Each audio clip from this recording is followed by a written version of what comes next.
ஒரு சின்ன பையன் கையில் முட்டைகளை எடுத்துக்கிட்டு வியாபாரத்துக்காக போகிறான். போயிட்டே இருக்கிறப்ப சில முட்டைகளை கீழே போட்டு உடச்சிட்றான். அதை அவங்க முதலாளி வந்து பார்த்துட்டு திட்டிட்டு, இந்த உடஞ்ச முட்டைகளுக்கான காசை உன் சம்பளத்துலேருந்து நான் எடுத்துருவேன், திரும்ப வேறு முட்டைகளை எடுத்துகிட்டு போய் விற்றுட்டு வா அப்படின்னு சொல்கிறார். 2வது தடவை முட்டைகளை எடுத்துகிட்டு போனப்பையும் கீழே போட்டு அவன் உடச்சிட்றான்.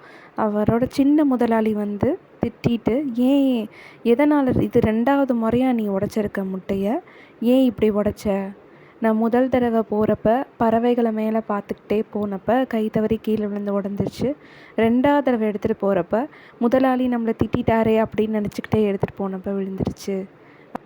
அதை கேட்ட அவர், இதுதான் உன் பிரச்சனையே, உன் பாதி கவனம் மட்டும்தான் முட்டையை நல்லபடியாக எடுத்துகிட்டு போகிறதுல இருந்துச்சு, மீதி கவனம் எல்லாமே வேடிக்கை பார்க்குறதுலையும் மித்தவங்க நம்மளை என்ன அப்படி பேசிட்டாங்களேன்றதுலேயும் தான் உன் கவனம் இருக்குது.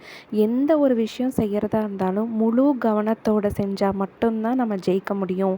இதில் பாதி கவனம் அதில் பாதி கவனம்னு இருந்தால் நம்மளோட விஷயத்தில் நம்ம ஜெயிக்க முடியாது அப்படின்னு சொன்னார். கதை பிடிச்சிருந்தா சப்ஸ்கிரைப் பண்ணுங்கள்.